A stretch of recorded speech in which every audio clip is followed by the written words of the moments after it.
gracias a todos. Bueno, en primer lugar, antes que cualquier otra cosa, en la sala de espera habíamos nosotros esperado 100 personas, se rebasó el límite, lo cual se los agradezco. Hay dos opciones. La primera, estamos grabándola para hacerles llegar la liga a quien lo requieran. Y número dos, lo estoy conectando directamente en Facebook, en mi Facebook personal. Si usted le pueden avisar a las personas para que entren a mi Facebook y está directamente pues también en vivo, ¿no? Entonces, eso es lo primerito. Lo segundo, pues miren, efectivamente he tenido la fortuna de que la dirigencia de Maestros Comprometidos por México, ante una deferencia con un servidor, y hemos podido conversar durante muchos aspectos al respecto. Entre ellos, justamente este trabajo que lo venimos haciendo, ya tenemos casi un par de meses o 3 meses que me han solicitado el maestro Tomás, encabezados por el maestro Tomás y toda la dirigencia de Maestros por México, sobre estos aspectos. Empezamos justamente por empezar a discutir o a tratar de diferenciar entre lo que eran, y como ustedes lo saben, los derechos laborales de los trabajadores, los conculcados, los que se encuentran en el artículo 123 constitucional, apartado B, y el nuevo orden jurídico que surge con el sistema de carrera para las maestras y los maestros. Maestros Comprometidos por México, interesados por ello, es como pues me han solicitado que hagamos estos trabajos que hemos venido haciendo, y justamente hemos identificado ese tipo de situaciones. Le agradezco al licenciado Tapia, pues que también estábamos conversando hace un momento, pues para que vea más o menos la tesis en la que estamos situándolos. Está viendo, el día de ayer se presentaron los resultados de promoción horizontal, y dado lo que establece la Ley General para la carrera de las maestras y los maestros, pues los maestros tienen que estar de manera individual, pues revisando su situación, porque obviamente no se permite, porque así fue diseñado el sistema de carrera de las maestras y los maestros, la representación de la organización gremial, salvo en un aspecto muy específico que está delimitado en la propia ley. Y efectivamente en esa parte pues habíamos comentado que era importante hablar porque la reforma educativa derivó de la reforma educativa, de la reforma al artículo 3º constitucional, se derivaron 5 leyes reglamentarias o 5 leyes secundarias. Por esa razón, pues propusimos el ciclo de conferencias. La primera ley secundaria, pues es la Ley General de Educación. La segunda ley secundaria es la ley reglamentaria en materia de mejora continua. La tercera ley de la Ley General de Educación Superior. La cuarta ley es la ley del sistema para la carrera de las maestras y los maestros. La quinta ley, que es de ciencia y tecnología, ya no nos va a poder acomodar en esto, porque es muy importante lo que vamos a empezar el día de hoy. Hoy vamos a hablar del derecho a la educación.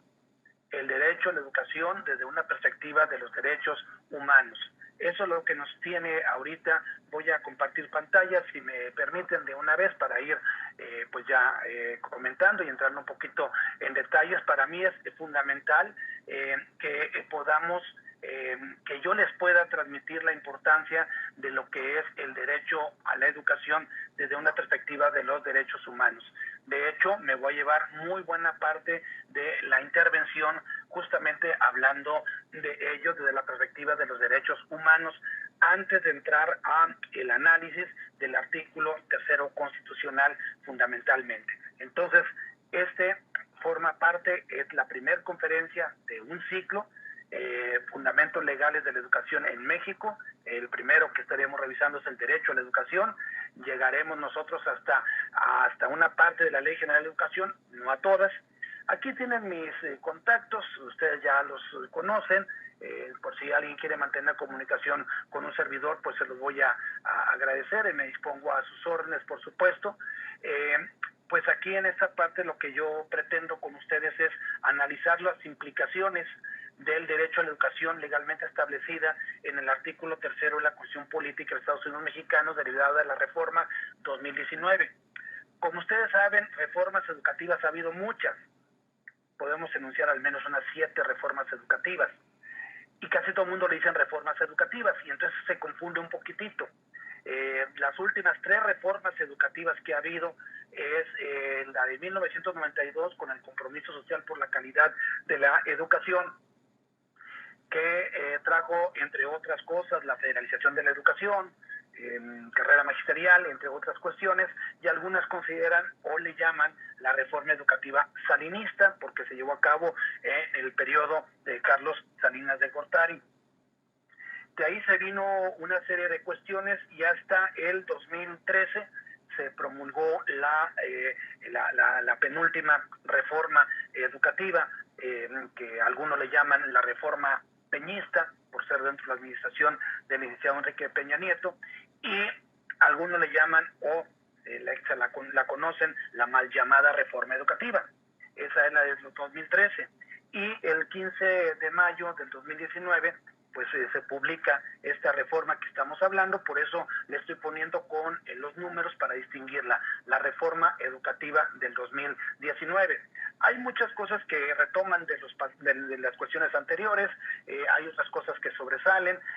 Lo que quiero abordar el día de hoy, bueno, es en esta parte introductoria primeramente, y quiero abordar 3 temáticas dentro del desarrollo de esta conferencia. 1, el derecho a la educación desde el enfoque de los derechos humanos y la perspectiva internacional, los derechos humanos y sus garantías en la Constitución Política de los Estados Unidos Mexicanos, los derechos humanos de las niñas, niños y adolescentes, y el derecho a la educación en México. Entonces, vamos más o menos también en orden cronológico, revisando justamente esto, y después miraremos la parte del cierre. Les he compartido este material para los organizadores, para que lo distribuyan como crean conveniente.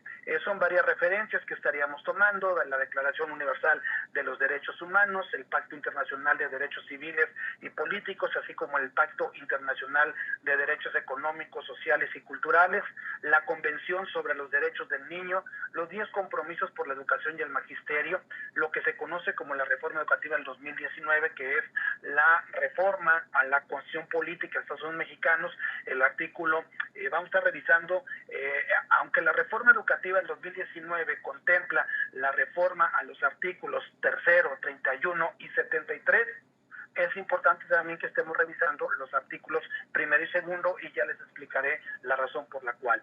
Y la Ley General de las Niñas, los Niños y los Adolescentes y la Ley General de Educación son las referencias en las cuales estaré basando justamente mi presentación. La primera voy a hacerlo a través de preguntas para irlo tratando de explicar con ustedes de manera más puntual. Estoy tratando de mover las barritas estas para que no me dificulten la vista para irselas presentando a ustedes. Entonces, la primera pregunta es, si vamos a revisar desde los derechos humanos, entonces, ¿qué son los derechos humanos? Los derechos humanos, como sabemos, tienen una larga historia pues una larga data en la historia de la humanidad, pero yo los ubicaré desde el punto de vista histórico, desde posterior a la Segunda Guerra Mundial, con justamente la constitución de la Organización de las Naciones Unidas y la Declaración Universal de los Derechos Humanos. Los derechos humanos reflejan una conciencia moral, una dignidad humana. Son inherentes a todos los seres humanos, que por el simple hecho de ser humano ya tenemos derechos. Por eso le conocen derechos humanos. Son libertades fundamentales. En esta parte, como lo saben ustedes, al término de la Segunda Guerra Mundial, pues se reúnen los países, conforman la Organización de las Naciones Unidas y emiten la Declaración Universal de los Derechos Humanos. Y la primera pregunta que nos puede venir es, ¿cuáles son las obligaciones de los Estados miembros al estar firmando esta Declaración Universal de los Derechos Humanos? Bueno, cuando un Estado ha ratificado un tratado, tiene la obligación de respetar, proteger y cumplir. Estoy viendo a ver de dónde me estorba un poquito más la pantalla que tengo, por eso les agradezco también su comprensión. Yo creo que la vamos a poner aquí abajito mejor. Ok, entonces, los estados tienen la obligación de proteger y de cumplir los derechos humanos. Entonces, sí hay obligaciones por parte de los estados miembros al signar esta Declaración Universal. En el derecho internacional establece que las obligaciones de los estados de respetar, proteger y cumplir los derechos humanos se abrevian como DDHH. Así que todas las abreviaturas que vayan viendo como DDHH, pues justamente significa los derechos humanos. Entonces la cuestión de los derechos humanos se da en el marco del derecho internacional. Los estados asumen deberes independientemente de sus sistemas políticos, económicos y culturales. ¿Cuáles son algunos instrumentos normativos internacionales sobre los derechos humanos?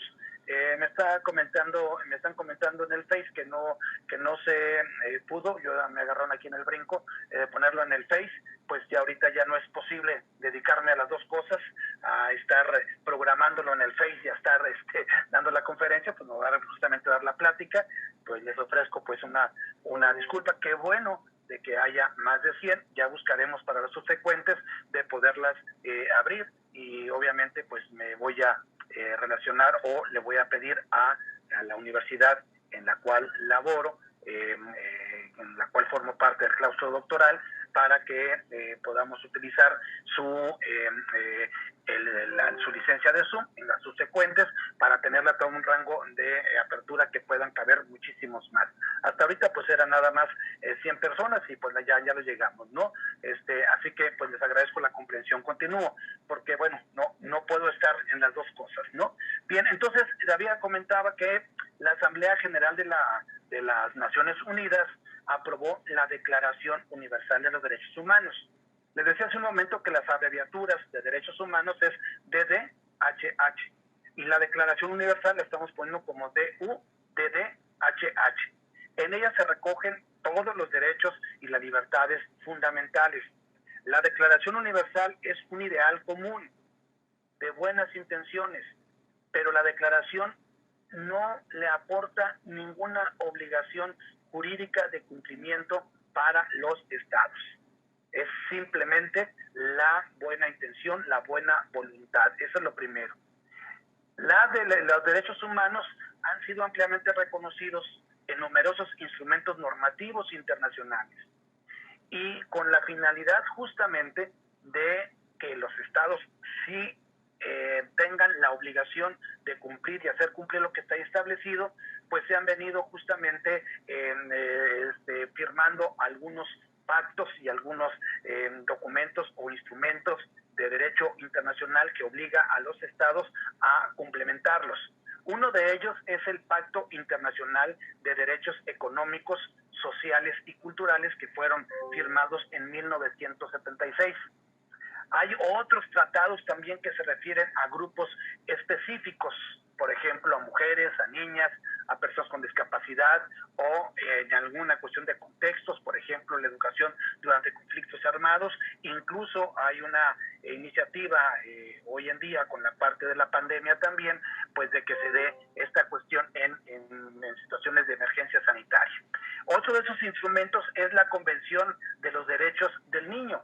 Y en la Convención de los Derechos del Niño fue en 1990, México ha asignado todos estos que estamos hablando, y por lo tanto asume el compromiso de hacer cumplir lo que está ahí establecido.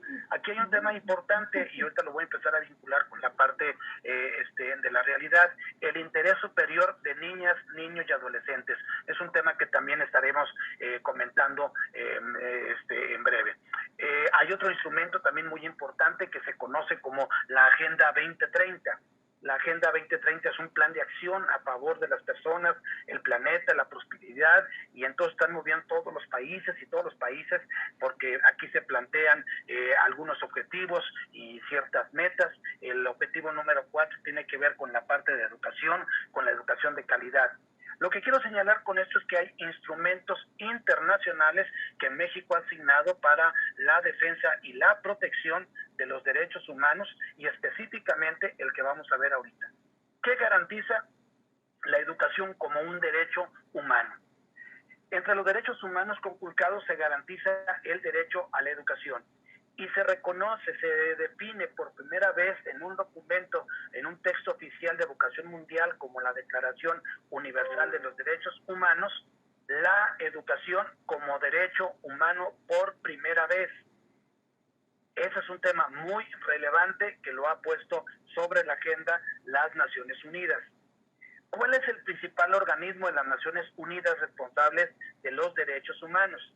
Al interior de las Naciones Unidas, pues está una oficina, la oficina del Alto Comisionado para los Derechos Humanos, que se conoce como ACNUD. Es el principal organismo de las Naciones Unidas que se responsabiliza de los derechos humanos. Este Alto Comisionado está apoyado por grupos de trabajo, representantes especiales, expertos independientes y relatores especiales, y cada uno de ellos se ocupa de un derecho específico, porque son muchos los derechos humanos que se tienen contemplados. Me voy a concentrar en el derecho humano, por supuesto, a la educación. En 1998 se nombró a la primera relatora especial para el derecho a la educación por parte de las Naciones Unidas, Katarina Tomaszewski. Ella hizo muchas aportaciones muy relevantes, y digo hizo porque falleció también muy joven, ya hace algunos años, y ella fundó la Iniciativa por el Derecho a la Educación, RTE, por sus siglas en inglés, que es una organización internacional no gubernamental de derechos humanos con un enfoque en el derecho a la educación. Entonces nos vamos a empezar ya a meter qué es el derecho a la educación. ¿Qué es el derecho a la educación desde el enfoque de los derechos humanos? En el artículo 26 de la Declaración Universal de los Derechos Humanos ya nos señala justamente el derecho a la educación. Veamos qué implicaciones tiene. Por eso, antes de entrar a analizar el artículo 3, es importante que conozcamos la perspectiva internacional. En el artículo 26 de la Declaración Universal de los Derechos Humanos dice que toda persona tiene derecho a la educación, que la educación debe ser gratuita, al menos en lo que es la instrucción elemental. La instrucción elemental será obligatoria, la instrucción técnica profesional habrá de ser generalizada, el acceso a los estudios superiores será igual para todos. Vean ustedes lo que está contemplado en la Declaración Universal de los Derechos Humanos, que está reconocido por las Naciones Unidas, y estamos hablando desde 1948. Otro apartado también dentro de este mismo artículo de la Declaración Universal, pues nos habla, por ejemplo, de qué es la educación y cómo se concibe la educación y para qué sirve la educación. La educación tendrá por objeto el pleno desarrollo de la personalidad humana y el fortalecimiento del respeto a los derechos humanos y a las libertades fundamentales. Favorecerá la comprensión, tolerancia, la amistad entre todas las naciones y todos los grupos, y promoverá el desarrollo de las actividades de las Naciones Unidas para el mantenimiento de la paz, y los padres tendrán derecho preferente a escoger el tipo de educación que habrá de darse a sus hijos. Lo estoy retomando de manera textual porque vamos a ver que hay mucha similitud con lo que se establece en las reformas educativas, particularmente la del 2019. ¿Por qué es fundamental el derecho a educación? Hay algunos autores que le llaman que es un derecho clave. Es un derecho clave porque permite justamente la adquisición de otros derechos. Vamos a ver por qué es fundamental el derecho a la educación. Número 1, porque tanto los individuos como la sociedad se benefician del derecho a la educación. Porque es fundamental para el desarrollo humano, social, económico y un elemento clave para lograr la paz duradera y el desarrollo sostenible. Es también una herramienta poderosa para desarrollar el pleno potencial de todas las personas y promover el bienestar individual y colectivo. Saca a grupos marginados de la pobreza. Es un medio indispensable para hacer realidad otros derechos, contribuye al desarrollo pleno de la personalidad humana. Esas son las razones por las que se considera que la educación, además de ser un derecho humano, un derecho fundamental, un derecho legal, un derecho constitucional, también es un derecho clave porque permite justamente el desarrollo de otros derechos. ¿Cuál es el contenido del derecho a la educación desde esta perspectiva del derecho internacional? Bueno, el derecho, ¿qué implica? Vamos a ver lo que implica. El derecho a una educación primaria, gratuita y obligatoria, el derecho a una educación secundaria, incluida la enseñanza y capacitación técnica y profesional, el derecho a la igualdad de acceso a la enseñanza superior sobre la base de la capacidad, el derecho a la educación fundamental, el derecho a una educación de calidad, tanto en escuelas públicas como privadas, y aquí me voy a adelantar un poquitito a lo que les voy a decir más adelante también. Si ustedes ven, aquí habla del derecho a una educación de calidad. una serie de déficits de actualización en las leyes mexicanas que no han actualizado conforme a la reforma constitucional al artículo 3º. Por ejemplo, el tema de calidad. Eso lo platicaré un poquito más adelante. La libertad de los padres para elegir la escuela de sus hijos, la libertad de los individuos y las entidades para establecer y dirigir instituciones de enseñanza, la libertad académica de los profesores y los estudiantes. Vea todo lo que encierra el derecho humano a la educación. Me quedo con la última parte. Vean ustedes, la libertad académica de los profesores y de los estudiantes. De hecho, hay documentos internacionales que también hablan de esta libertad de cátedra, que también está legislada, y que la libertad de cátedra, la libertad académica de los profesores, pues forma parte justamente del derecho a la educación. Estamos todavía en este hilo, pero esta educación que cualquier individuo tiene derecho a ella por ser un derecho humano, debe de reunir varias características. Esas características las fue planteada por Tomaszewski, ya referí a Catarina hace un momento, a Catarina Tomaszewski. Ella desarrolló el modelo de las 4 A's o las 4 AES, como se le quiera llamar, las cuales fueron adoptadas por el Comité de los Derechos Económicos, Sociales y Culturales. Para ser un derecho significativo, la educación en todas sus formas y en todos los niveles debe tener determinadas características interrelacionadas y fundamentales. ¿Qué características debe de tener la educación? Es decir, no es suficiente con que les den el acceso a la educación, sino debe de reunir varias características, y según Catarina Tomaszewski, son 4 características. A este se le conoce como el modelo de las A's o del modelo de las AES, porque empieza con A cada una de las características que ella refería. Primera característica, que la educación sea asequible, gratuita, con infraestructura adecuada, docentes preparados, capaces de tener la impartición de enseñanza, accesible para todas, inclusivo, no discriminatorio, que se adopten medidas para incluir a los marginados, que sea aceptable, es decir, relevante, no discriminatorio, culturalmente apropiado y de calidad, y adaptables. Son las 4 características que debe de reunir la educación para que se garantice el derecho humano a la educación. ¿Cuáles son las responsabilidades de otras partes interesadas? Digo, sabemos de antemano que a quien le corresponde es al Estado, a los Estados miembros que signan estos tratados internacionales. En el caso particular de nosotros es el Estado mexicano, pues tiene el deber primordial de garantizar el derecho a la educación. Hay que decirlo también con todas sus letras. El deber primordial de garantizar el derecho a la educación también pasa por el fracaso de las políticas públicas. Cuando las políticas públicas fracasan y ponen en entredicho o en riesgo el goce pleno al derecho humano a la educación, es otra forma de estar violentándolo. Es decir, no solamente con no cumplir, sino por cumplir equivocada o erróneamente, ¿no? Hay otros actores que tienen responsabilidades. ¿Quiénes son los actores? Por ejemplo, organismos intergubernamentales multilaterales, entre ellos la UNESCO, la UNICEF. Como ustedes saben, cuando se habló de la apertura de las escuelas recientemente para las clases presenciales, pues sabemos bien que a final de cuentas es la UNICEF la que está trabajando con la Secretaría de Educación Pública para ese sentido. Dicho de otra manera, muchas personas han estado cuestionando que por qué se regresa a clases presenciales ahorita. Se está cuestionando porque está poniéndose en riesgo el derecho a la educación, y hay una presión internacional de estos organismos intergubernamentales multilaterales que han estado presionando para que se aperturen los sistemas educativos y se regrese a clases presenciales. También hay instituciones financieras internacionales, el propio Banco Mundial, el Banco Interamericano de Desarrollo, la propia Organización de Cooperación y Desarrollo Económicos, la propia Unión Europea. Hay muchas instituciones financieras internacionales que también tienen que ver con ello. Las empresas privadas también, nos preguntamos por qué se meten las empresas privadas. Aquí en el caso mexicano hizo mucho ruido hace mucho tiempo el tema de Mexicanos Primero y que sigue trabajando con ello, que es toda una fundación. Está la fundación también Televisa, está incluso también algunas otras fundaciones, como en su momento estuvo también la Fundación CENTE.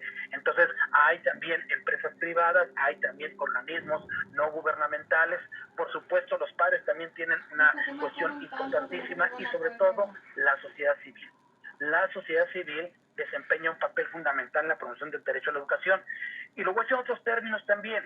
¿Por qué la sociedad civil? Recuerden que Maestros Comprometidos por México es una asociación civil que también está pugnando porque se respete el derecho, se garantice el derecho a la educación en todas las perspectivas, independientemente de que como asociación civil, Maestros Comprometidos por México, sus afiliados, quienes lo integran a Maestros Comprometidos por México, por supuesto que eso es lo que ya han marcado la directriz, pues pertenecen a una organización gremial que es el Sindicato Nacional de Trabajadores de la Educación, y hasta ahorita pues la cuestión es esa, o sea, sindicalmente están dentro de un sindicato, pero es una asociación civil, y justamente esto justifica también que Maestros Comprometidos por México esté exigiendo el goce pleno, el cumplimiento del derecho humano a la educación en todo su esplendor, en toda su magnitud, no solamente en alguna parte, ¿no? ¿Cuáles son las violaciones del derecho a la educación que podemos encontrar recurrentemente?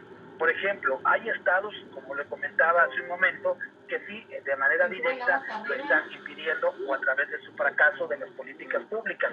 Últimamente ha habido dos casos que han llamado mucho la atención. Recuerden que estamos hablando del tema de los derechos humanos y la obligación del Estado por promoverlos, por garantizarlos, por hacerlos efectivos, y que si no los hace efectivos tiene que rendir cuentas, y que cualquier ciudadano entonces puede demandar al Estado mexicano por incumplimiento justamente del derecho humano a la educación. Y sabemos todo lo que está, y te lo vamos a platicar en el caso mexicano. Pero recientemente ha habido dos casos en donde, por ejemplo, a una alumna, un padre de familia, se inconforma porque su hija no está tomando clases de manera presencial y se obliga a la escuela a abrir las puertas para darle clases presencial justamente a la niña. Va en ese sentido justamente lo que estamos hablando. También todavía se niega el derecho a la educación debido a la falta de recursos, capacidad y voluntad política, y desafortunadamente los grupos más necesitados y marginados de la sociedad son los que más sufren en un momento dado. Es decir, es necesario adoptar las medidas necesarias para la acción plena del derecho a la educación. La falta de recursos no puede justificar la inacción o el aplazamiento indebido. Los estados, miembros de la ONU, firmantes y que están en todos estos tratados internacionales sobre el derecho humano a la educación, deben demostrar que están haciendo todos los esfuerzos, aun cuando los recursos sean escasos. ¿Qué se puede hacer para que se ejerza plenamente el derecho a la educación? Se pueden hacer muchas cosas. Crear conciencia. Sabemos que si las personas conocen su derecho, estarán facultadas para reclamarlos. Supervisar la aplicación, informar sobre las privaciones y violaciones, abogar y hacer campaña por la aplicación plena del derecho a la educación, haciendo al Estado responsable de ello, y exigir reparación en el caso de violaciones al derecho a la educación. Es decir, el Estado mexicano tiene que reparar en dado caso que se compruebe que ha estado violentando el derecho a la educación en cualquiera de sus aristas. Hasta aquí es muy rápido el abuelo de pájaro, el tema del derecho internacional sobre los derechos humanos. Los derechos humanos, el derecho a la educación como derecho humano fundamental. En México, ¿cómo ha estado esto? Vamos a verlo en México, y ahorita vamos a llegar a la parte final que nos interesa. México ha tenido mucho de avanzada. Recordemos que de la primera constitución que se reconoce en México como nación independiente son los sentimientos de la nación en 1813, que ya hablaba, por ejemplo, la igualdad entre las personas, la abolición de la esclavitud, la prohibición de la tortura, que eso son derechos humanos que también están siendo reconocidos hoy en día. Y estamos hablando de 1803, estamos hablando de prácticamente más de 200 años estamos hablando, ¿no? La Constitución de Apatzingán también ya lo reconocía, la Constitución de 1857 también, la Constitución de 1917 también reconocía y se reconocía la parte de los derechos y las garantías individuales. En 1989 se crea en la Secretaría de Gobernación una Dirección General sobre los Derechos Humanos. En 1990 se constituye en México la Comisión Nacional de los Derechos Humanos. Y en 1992 ya la protección y defensa de los derechos humanos se eleva a rango constitucional cuando se publica el decreto que adiciona el apartado B en el artículo 102, donde más adelante fue reformado en el 99 para otorgarle a la Comisión Nacional de los Derechos Humanos autonomía de gestión y presupuesto, así como personalidad jurídica y patrimonio propios. Pero lo más reciente que tenemos en esta parte es, quizás ustedes recordarán de que anteriormente a 2011 pues se hablaba de las garantías individuales. En el 2011 hubo una reforma muy importante al artículo 1 de la Constitución Política de los Estados Unidos Mexicanos. Se hizo esta reforma porque se encontraron deficiencias estructurales en la Constitución Política que obstaculizaban la plena eficacia y práctica de los derechos humanos. El primer cambio que le hicieron justamente en esta reforma, el 1 de junio del 2011, pues es justamente el título, porque anteriormente eran garantías individuales y ahora se titula de los derechos humanos y sus garantías. Y se incorporan y se elevan entonces a rango constitucional los derechos humanos. De hecho, todo el capítulo 1, los artículos 28, 29, 27, artículos primeros de la Constitución Política, pues van justamente en la protección de todos y cada uno de los derechos humanos. Uno de esos derechos humanos, lo comenté como un tratado internacional, pues es el derecho que tienen los niños en la Convención de los Niños. Aquí en México, en el 2014 se promulga la Ley General de las Niñas, los Niños y los Adolescentes, en donde se reconoce que las niñas, niños y adolescentes como titulares de derechos. Ya viene esta parte que se conoce como NNA, es decir, niñas, niños y adolescentes. Esto es desde el 2014, cuando se promulga esta ley, se le da reconocimientos como titulares de derecho, se les garantiza el pleno ejercicio, respeto, protección a la promoción de los derechos humanos y además crea y regula el Sistema Nacional de Protección Integral de los Derechos de las Niñas, los Niños y los Adolescentes. Establece los principios rectores, los criterios que orientan la política en materia de derechos humanos para las niñas, los niños y los adolescentes. Aquí hay dos conceptos importantísimos que vamos a comentar también antes de entrar al análisis del artículo 3, es el interés superior de la niñez.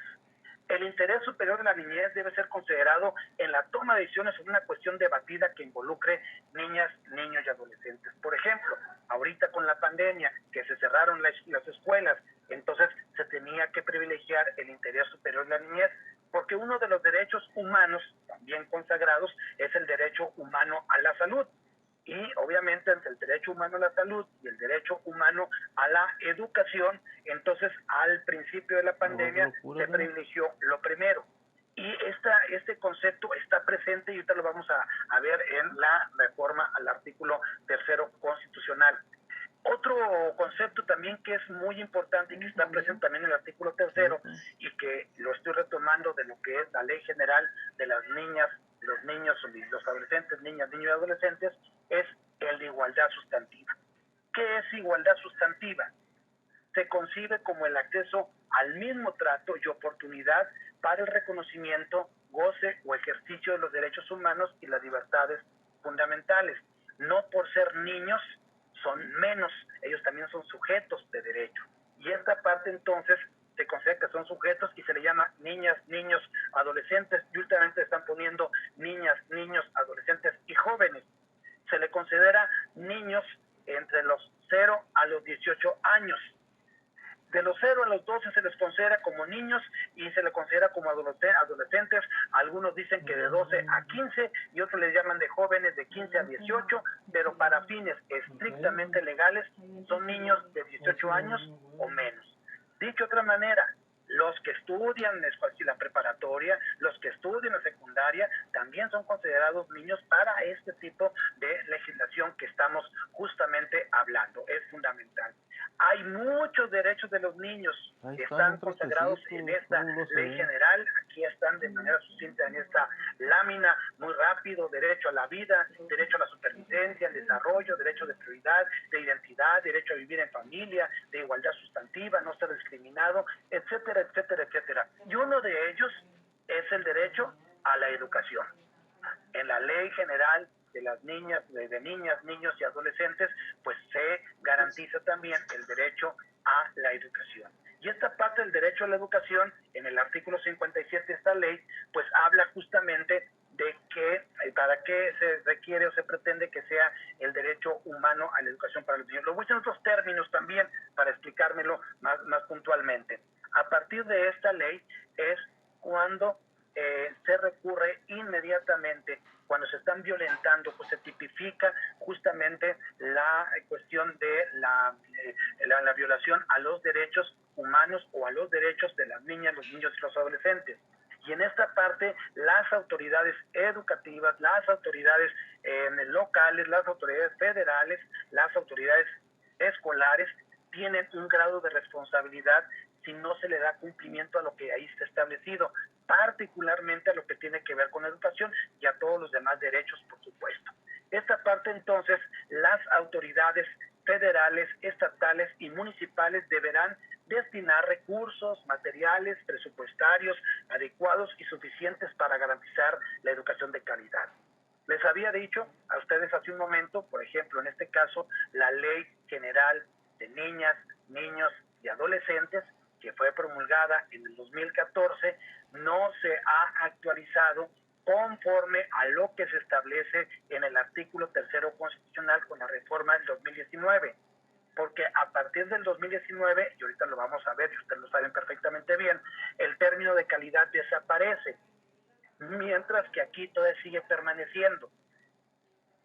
Es eso también otro tema interesante, ya ahorita les voy a platicar también cuando entremos al análisis del artículo 3º, y garantizar el pleno respeto al derecho a la educación y la inclusión de niñas y niños. Estoy dando solamente algunas cuestiones que están establecidas en esta ley general.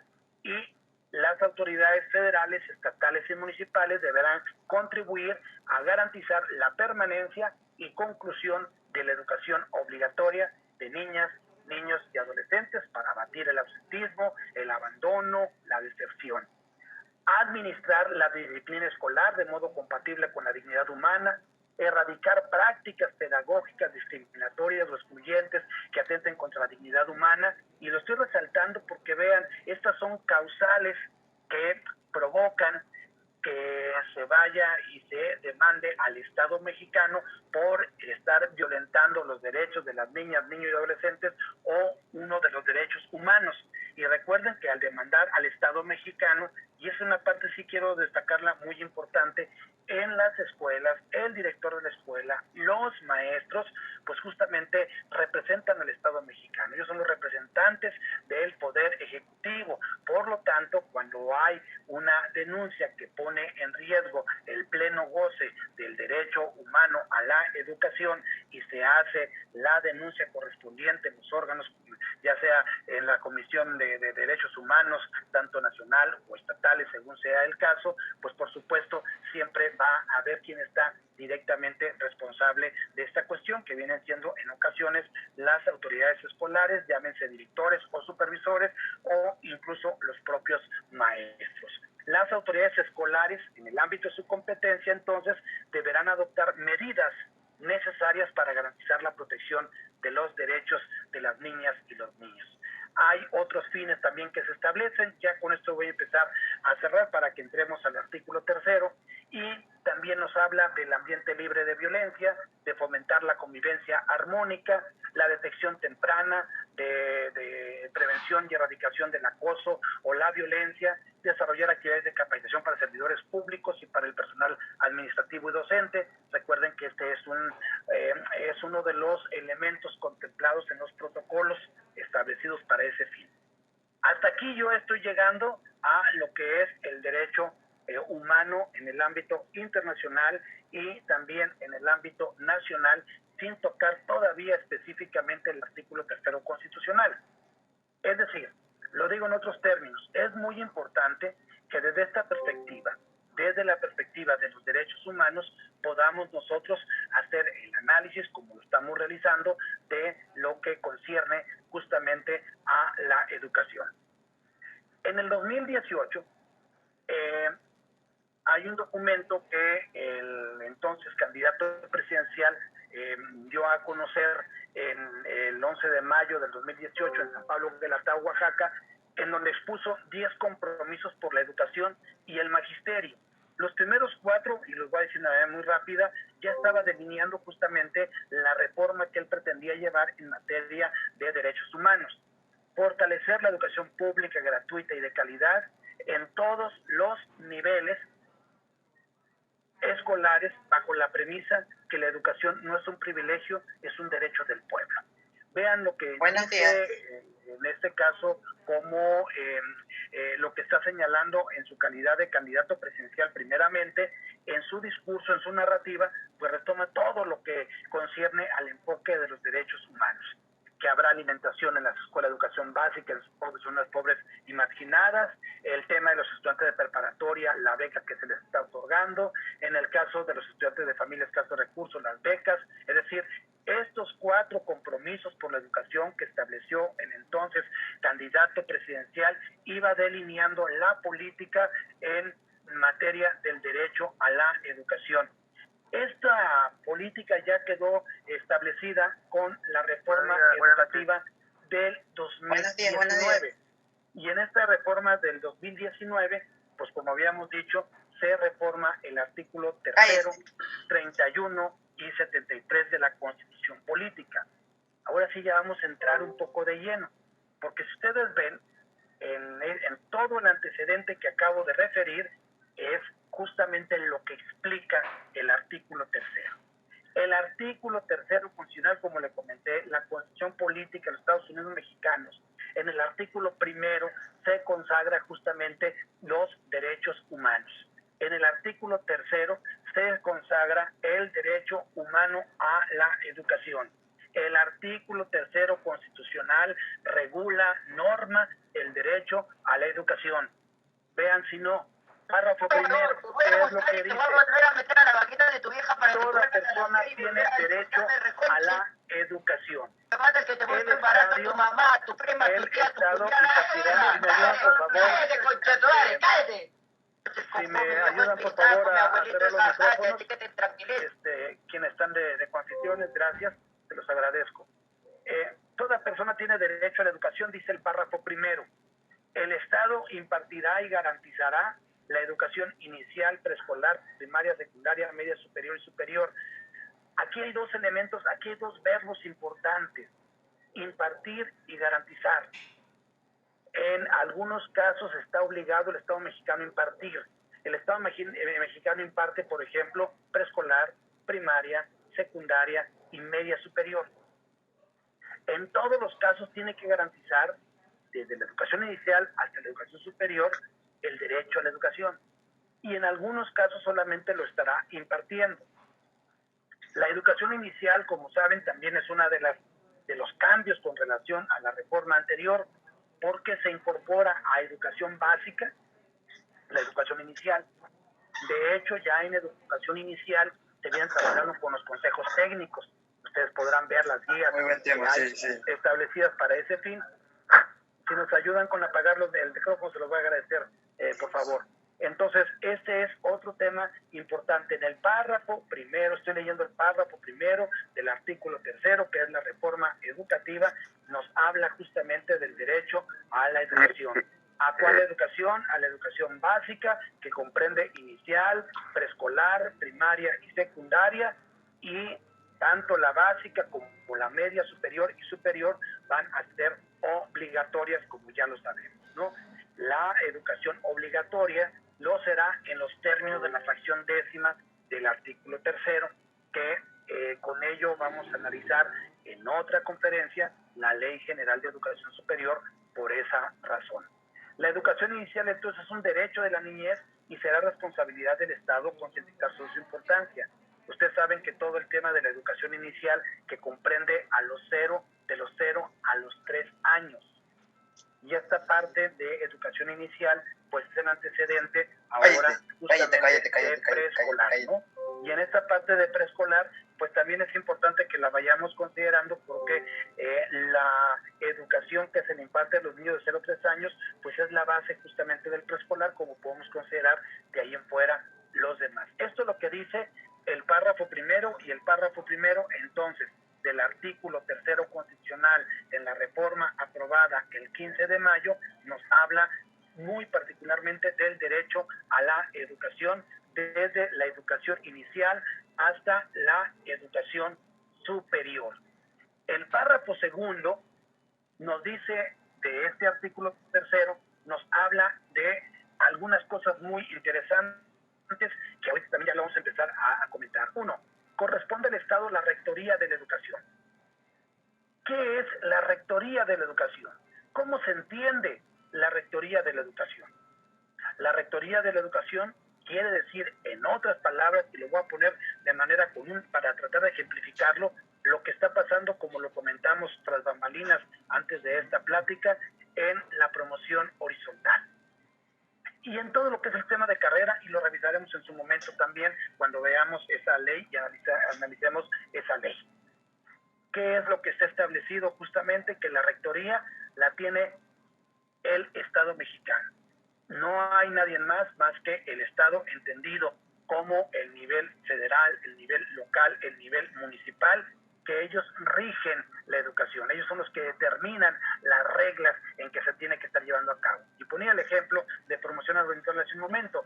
Mucha gente podrá estar en desacuerdo de los puntajes que obtuvieron en la evaluación que les hicieron recientemente, pero a final de cuentas, ¿quién determina esto? Pues el Estado mexicano. Es decir, lo que el maestro puede apelar en este ejemplo que estoy poniendo es a que se haya violentado el proceso, no a que no está de acuerdo con el proceso. El proceso lo determina el Estado. Y luego hay otras palabritas ahí muy interesantes que dice: será obligatoria, universal, inclusiva, pública, gratuita y laica. Déjenme explicarlo. Estas 5 palabritas que están con rojo se le llama los criterios, se le llama los principios de la educación. Antes del 2011 nos decían que la educación que impartía el Estado era gratuita, obligatoria y laica. Principios de la educación. A partir del 2013, con la promulgación de la reforma educativa del 2013, nos dijeron que tenía que ser gratuita, obligatoria, laica y de calidad.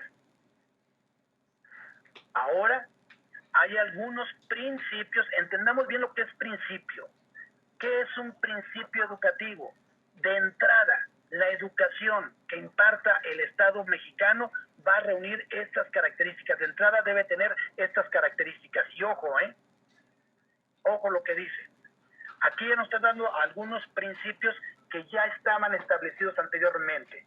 ¿Cuáles estaban establecidos anteriormente? Hay 2 que ya estaban. ¿Cuál? Obligatoria y gratuita. Eso estaba en la reforma anterior y estaba en las reformas anteriores, que la educación que impartiera el Estado tendría que ser obligatoria y gratuita. Se le anexan otras más. Se le anexa que sea universal, inclusiva, pública y entonces, laica también ya estaba, ¿verdad? Entonces hay 3 que ya estaban y 3 que se agregan. 3, obligatoria, gratuita y laica, y se agrega que sea universal, inclusiva y pública. Y se quita una. ¿Cuál creen que se quita? Calidad. Y fíjense la importancia de lo que está establecido, O sea, de entrada, la educación que imparte el Estado mexicano va a ser obligatoria, universal, inclusiva, pública, gratuita y laica, pero no de calidad. Ojo, la calidad se establecida en los criterios orientadores, te voy a platicar de ellos, porque van a decir, no está la calidad, pero está la excelencia. No, como principio no está excelencia. La excelencia está en criterios orientadores, ahorita voy a explicar los criterios orientadores. Entonces, esto es de entrada, y lo voy a decir en otros términos muy puntuales. Hablaba hace un momento, la Agenda 2030, impulsada por la ONU, el cuarto objetivo de la Agenda 2030 es una educación de calidad. Y se tiene que estar dando muestras con evidencias fehacientes de que la educación de calidad que está impartiendo el Estado mexicano, o que la educación que imparte el Estado mexicano es de calidad. Eso, quitarle la palabra calidad a estos principios principios de la educación, pues quiere decir que no la van a estar juzgando de que sea de calidad, y nos meteríamos en otra cosa que ahorita no tiene caso comentar de qué es calidad. El caso es que 3 principios quedaron establecidos conforme estaba la reforma anterior, que fuera obligatoria, gratuita y laica. Se le incorporaron 3 más, que sea universal. ¿Qué significa universal? Para todos. Que sea inclusiva, es decir, que incluya a todos, sobre todo, prioritariamente, a aquellos grupos vulnerables, como pudieran ser los migrantes, como pudieran ser los indígenas, como pueden ser las propias mujeres, niñas, entre otros, ¿no? Y también se dice que es pública, es decir, que va a ser financiada con recursos del Estado. Esto es lo que dice el segundo párrafo. El segundo párrafo nos habla de los principios de la educación en México. Se deroga el párrafo tercero. ¿Qué decía el párrafo tercero? Lo voy a poner, ¿qué decía? ¿Qué es lo que se quitó? Que ya no está. Lo que se quitó, déjenme regresarme porque aquí ya se me pasó. Aquí está lo que se quitó. Vamos a ponerlo nuevamente. Se quitó, ya dijimos entonces, aquí están los criterios. Se deroga entonces: el Estado garantizará la educación obligatoria de manera que los materiales, todo lo que tiene que ver con calidad, que estaba en el artículo 3 en la reforma anterior, se eliminó. No hay nada del tema de calidad. Es decir, eso que están viendo ahorita aquí más resaltado, eso es lo que ya no está. Ese era el párrafo tercero que se derogó. Siguiendo con el análisis, veamos el párrafo número 4. El párrafo 4 es muy importante, todo lo que dice el párrafo 4, porque aquí nos habla de los principios, de los fines de la educación. Párrafo primero nos habla del derecho a la educación. Párrafo segundo nos habla de los principios de la educación. Párrafo tercero se elimina para quitar todo el tema de calidad. Párrafo cuarto nos habla de los fines de la educación. ¿Para qué el Estado mexicano va a educar? Los primeros 4 renglones que están allí están igual que como estaban en la reforma anterior. Se agregaron 2 cosas que son muy importantes estar comentando. Ya estaba el tema, por ejemplo, de la educación se basará en el respeto irrestricto de la dignidad de las personas. El tema de la dignidad es un tema fundamental para los derechos humanos, con un enfoque de derechos humanos y de igualdad sustantiva. Ya explicamos en la Ley General de las Niñas, los Niños y los Adolescentes que era igualdad sustantiva. Y ya explicamos también desde el enfoque del derecho internacional de los derechos humanos que es igualdad sustantiva. Después dice, tenderá a desarrollar todas las facultades del ser humano, eso ya estaba. Fomentarán a su vez el amor a la patria, el respeto a todos los derechos, las libertades, eso ya estaba. ¿Qué fue lo que se le agregó? Y quiero ponerme en el último renglón, que es un tema que ha dado mucho ruido y que hay que comentarlo ahorita con toda la puntualidad. La mejora continua del proceso de enseñanza-aprendizaje. Este tema es importante y déjenme decirles la importancia que tiene, aunque lo vamos a revisar con mucha más profundidad cuando revisemos la Ley General de Educación. ¿Qué tiene de profundidad? Vamos a ver. Recuerden de que en la reforma anterior, un instrumento de política pública, que además generó mucha controversia, que fue controversial, era la evaluación. Ahora transita de la evaluación hacia la mejora. La mejora desde 3 planos distintos. Un plano macrosistémico del sistema educativo nacional que se conoce como mejora continua. Un plano meso o intermedio que es la mejora escolar.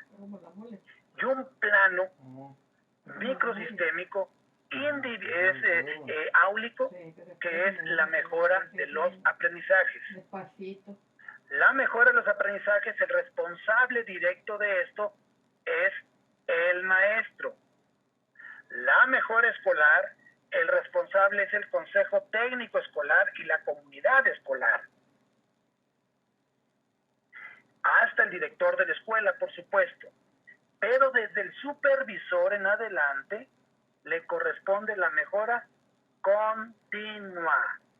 Y esto que dice mejora continua no es otra cosa más que lo que se llama hoy programa escolar de mejora continua, que es un instrumento de planeación que sustituye a lo que antes era la ruta de mejora. Y que este programa escolar de mejora continua, los supervisores tienen que impulsarlo en las escuelas, porque eso va a permitir justamente esta cuestión de la planeación. Estamos hablando de fines de la educación establecidos en el artículo 3 constitucional, y se eleva a este rango la mejora continua del proceso de enseñanza-aprendizaje. Vean ustedes la importancia que tiene. Sigo haciendo el análisis. Vamos, ¿qué dice el párrafo 5? El párrafo 5 nos habla de el interés superior de niñas, niños, adolescentes y jóvenes en el acceso, permanencia y participación de los servicios educativos. Nuevamente voy recapitulando para que no nos vayamos perdiendo, tratar de ubicarnos todos en lo que estamos. El párrafo 1 aborda el derecho a la educación, la obligatoriedad de la educación. El párrafo 2 nos habla de los principios de la educación. El párrafo 3 fue derogado porque hablaba de la calidad de la educación. El párrafo 4 nos habla de los fines de la educación. El párrafo 5 nos está hablando de el interés superior de niñas, niños, adolescentes y jóvenes en el acceso, permanencia y participación de los servicios educativos. Dejen ponerles un ejemplo para explicar este concepto. Anteriormente a este enfoque que estamos hablando, a los niños o a los padres de familia, madres, tutores de los niños, se les pedía una serie de requisitos para que pudieran ingresar a la escuela. Hoy en día dicen, aunque no tenga ningún requisito, aunque no traiga acta de nacimiento, aunque no traiga fotografías, aunque no traiga ni boleta siquiera, porque se está priorizando el interés superior de niñas, niños, adolescentes y jóvenes. Y para que se pueda disfrutar el goce pleno del derecho humano a la educación, hay que priorizar el interés en el acceso. Estoy poniendo un ejemplo de acceso. Lo mismo será en el caso de la permanencia. En el caso de la permanencia, recuerden que con el tema de la pandemia, en el ciclo escolar pasado, en el ciclo escolar 19-20, específicamente, en el 19-20 y también parte del 20-21, pero más en el 19-20, se tuvieron que establecer o modificar las normas de evaluación para que se permanecieran los alumnos. Todavía hasta la fecha, en este ciclo escolar, a los que nos escribieron, va justamente con ello, el interés superior para garantizar la permanencia de los alumnos. Y una de esas cuestiones tiene que ver justamente con el regreso a las clases presenciales, porque lo que se estaba viendo es que muchos alumnos estaban abandonando la escuela. Esto tiene que ver con el interés superior de niñas, niños y adolescentes que está establecido en el párrafo 5. El párrafo 11, ahorita les voy a decir por qué no estoy hablando de los otros párrafos. Estoy hablando solamente los párrafos que están relacionados con el derecho a la educación. En el párrafo 11 dice que a fin de dar cumplimiento a lo dispuesto en la fracción 2 de este artículo, el Ejecutivo determinará los principios rectores y objetivos de la educación inicial, así como los planes y programas de estudio. El párrafo 11 entonces nos habla de la educación integral.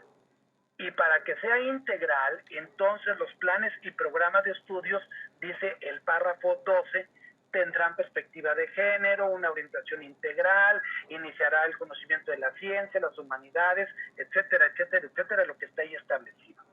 El párrafo número 11 y el párrafo 12 están hablando de la educación integral. Vean ustedes lo relevante que es, porque vamos como ustedes lo saben ahorita, la pregunta es, ¿se están respetando estos postulados constitucionales actualmente? Eso es cuestión de que lo podamos discutir quizás en otro momento y en otro espacio. Ahorita no me quiero dejar un tiempo para que podamos dialogar, ya estamos por terminar, por supuesto. La fracción 1 del artículo 3 que estamos analizando nos habla de el laicismo, la libertad de creencias, y en la fracción 2 nos habla de los criterios que orientará la educación.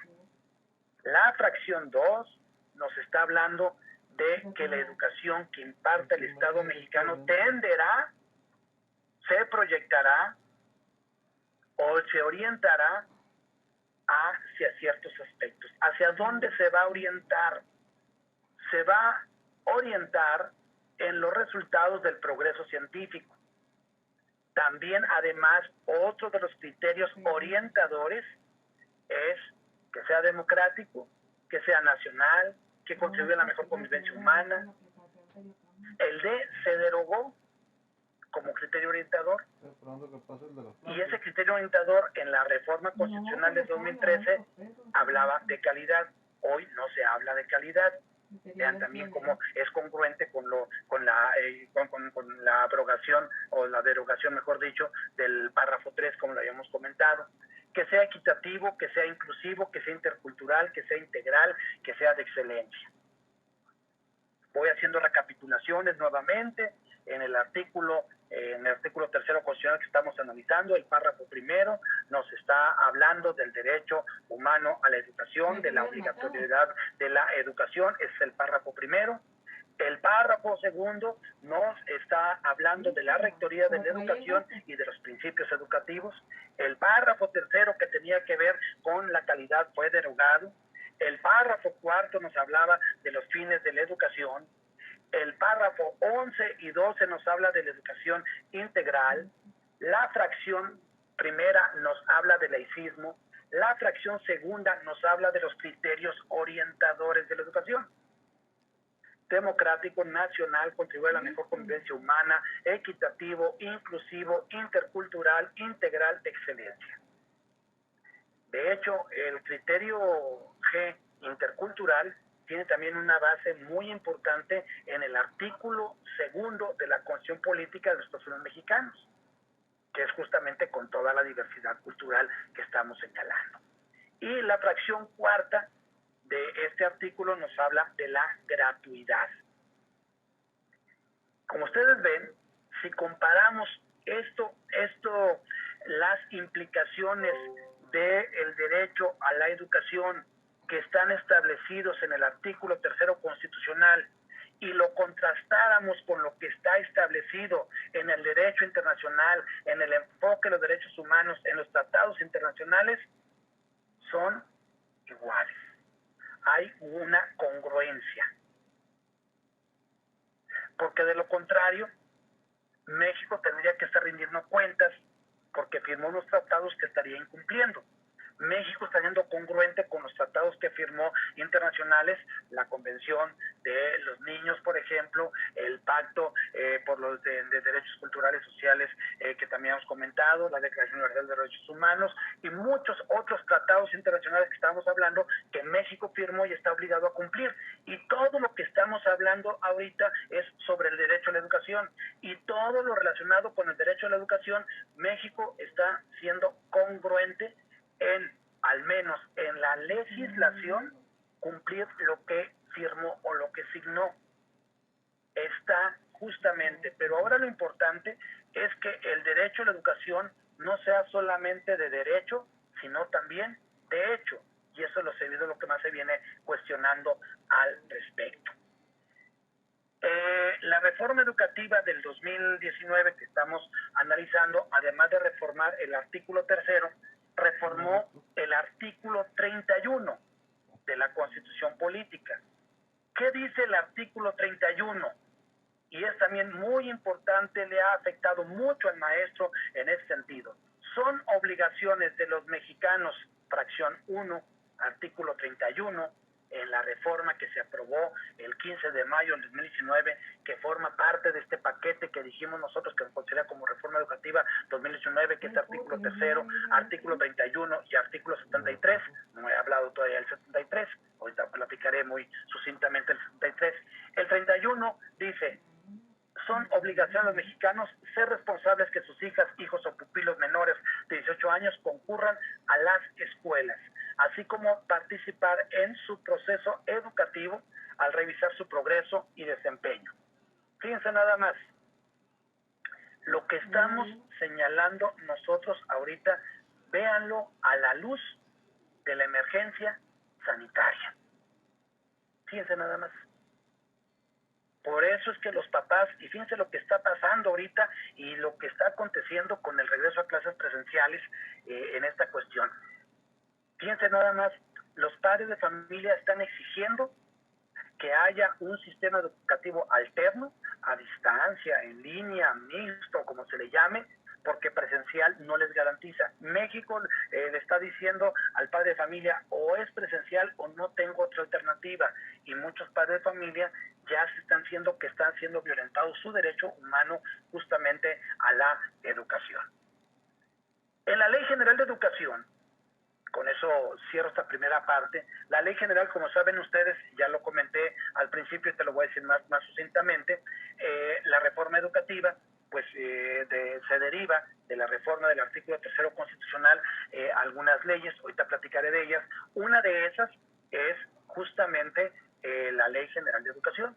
Es una nueva Ley General de Educación, abroga la anterior, la que existía anteriormente, que ya estaba muy reformada, es una totalmente nueva, y esta se aprobó el 30 de junio del 2019.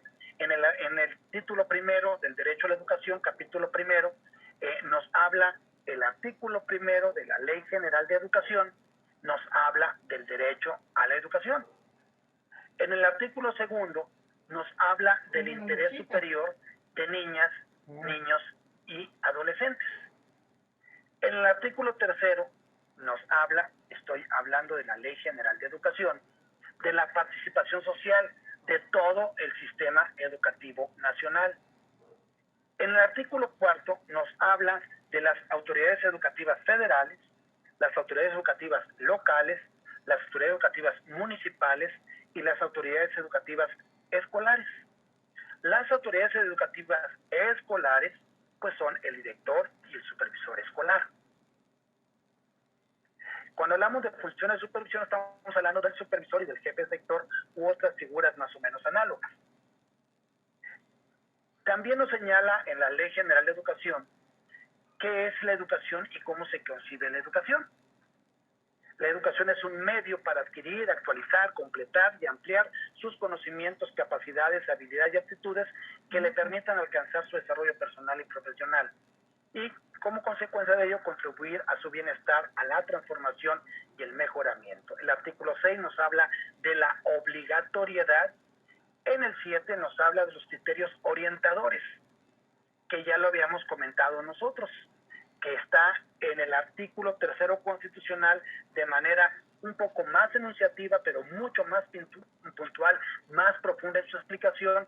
En el artículo 7º, en fracción primera, nos habla de qué es el criterio orientador de la educación que oferta el Estado mexicano sobre universal, qué es universal, qué es inclusiva, qué es pública, qué es gratuita, qué es laica. Y también nos habla el capítulo 2 de este título primero, que estoy refiriendo, de la Ley General de Educación, sobre la equidad y la excelencia. El tema de la equidad y la excelencia, justamente prioritariamente, como lo comenté también al principio de mi participación, quienes pertenecen a grupos y regiones con mayor rezago educativo, dispersos geográficamente o vulnerables. El artículo 9, las acciones de las autoridades hacia el ejercicio pleno al derecho a la educación.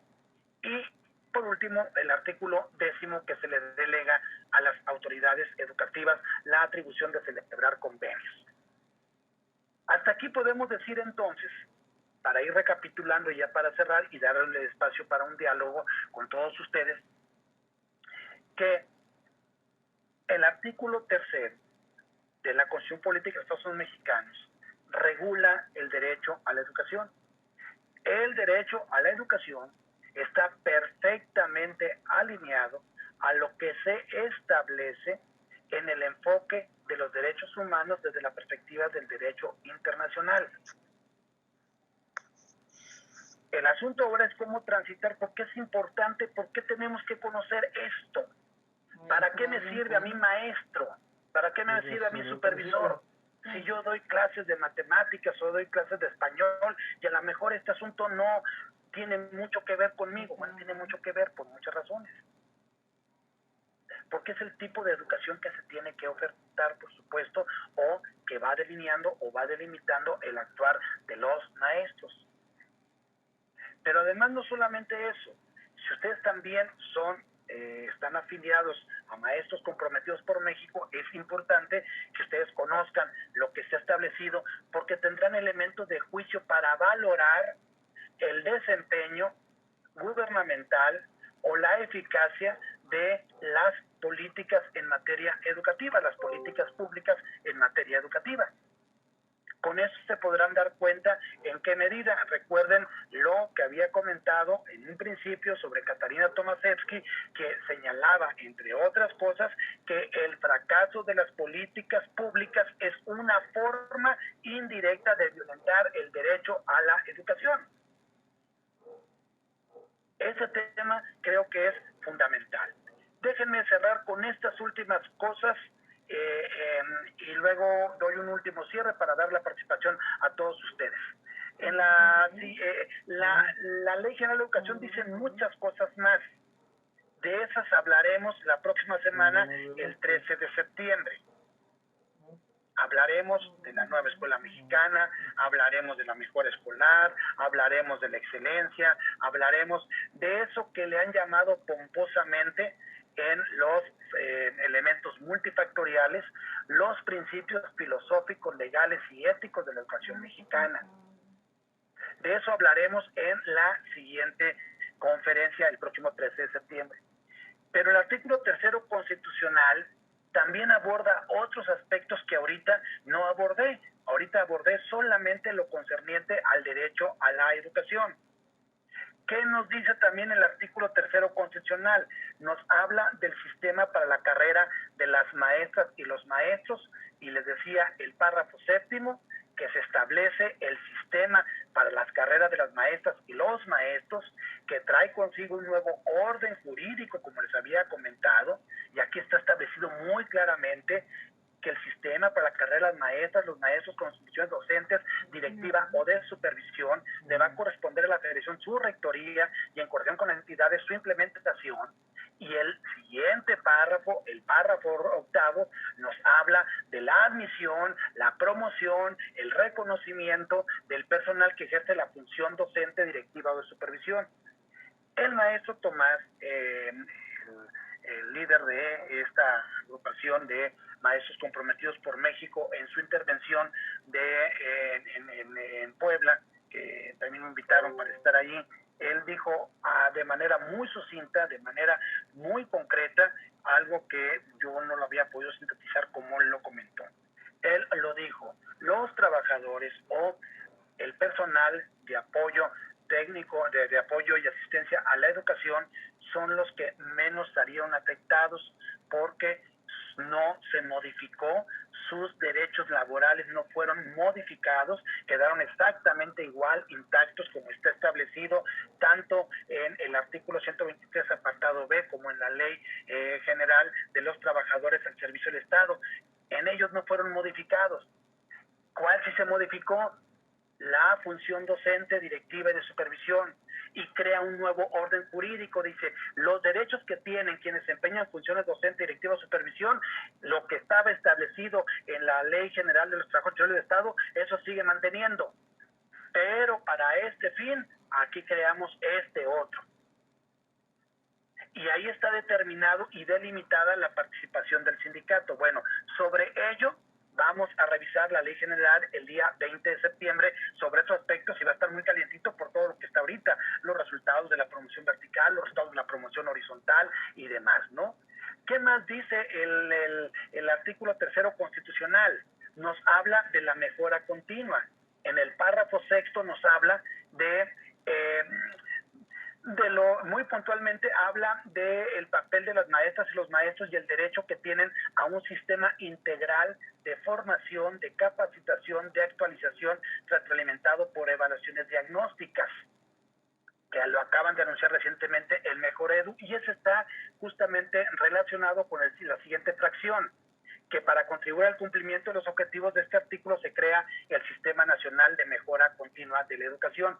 Estos dos artículos se condensan y lo vamos a revisar en la ley reglamentaria del artículo 3º de la Constitución Política de los Estados Mexicanos en materia de mejora continua, y la vamos a revisar el 27 de septiembre. El Mejor Edu tiene mucho que decir también al respecto. Y por último, ¿qué nos dice también la Ley General de el artículo 3º constitucional? Nos habla sobre la educación superior. El párrafo 9º nos dice que el Estado fortalecerá las instituciones públicas de formación docente, de manera especial a las escuelas normales en los términos que disponga la ley.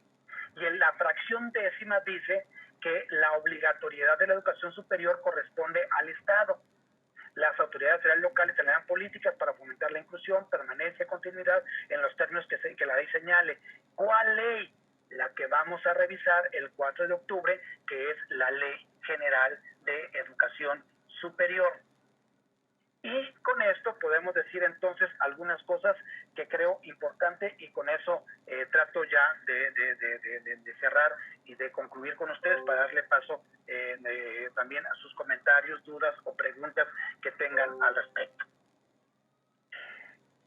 Es muy importante conocer todos los elementos que estamos señalando. Fíjense nada más, y ahorita con eso voy a cerrar. Ustedes podrán ver, estamos organizando un congreso de educación donde estamos analizando todos estos tópicos. Uno de esos tópicos, por cierto, va a estar representado por Maestros por México. Es una mesa de análisis en donde se habla de la democratización del CENTE, donde estará participando Maestros Comprometidos por México, estará participando también el movimiento por Transformación Sindical, estará participando también la Coordinación de Trabajadores de la Educación, estará participando también el Sindicato de Trabajadores de la Educación, y estará participando un senador de la República que también nos pidió incorporarse. Creo que esto es muy importante porque ha estado mucho en debate ahorita, no solo la democratización del CENTE. Ese es un tema relevante, sino lo que trae aparejado todo esto, que es el derecho humano a la educación y específicamente el papel de los maestros. Hoy los maestros deben jugar un papel activo, fundamental, porque justamente estamos en un momento coyuntural donde la pandemia nos arrojó una nueva realidad, nos está arrojando una nueva generación de estudiantes. Todavía no tenemos muy claro cómo se va a manifestar esta realidad y cómo se van a manifestar esta nueva generación que tengamos, y es fundamental entonces para ello. Lo que quiero señalar que hoy en día se ha puesto en entredicho que las políticas públicas, o mejor dicho, lo que está legislado y lo que estamos hablando, pues tiene que transitar para que no sea solamente de derecho, sino también de hecho. porque de derecho estamos viendo que se están cumpliendo muchos preceptos y que son acordes con el derecho internacional como está establecido. Pero en los hechos se está cuestionando. Yo los dejo para que cualquier duda, pregunta, comentario que tengan. Es importante que ustedes tengan este documento, que es el artículo 3º constitucional, lo que analizamos el día de hoy, la Ley General de Educación, desde la perspectiva de los derechos humanos o del derecho humano a la educación. De mi parte sería todo y pues me quedo a escuchar sus opiniones. Gracias.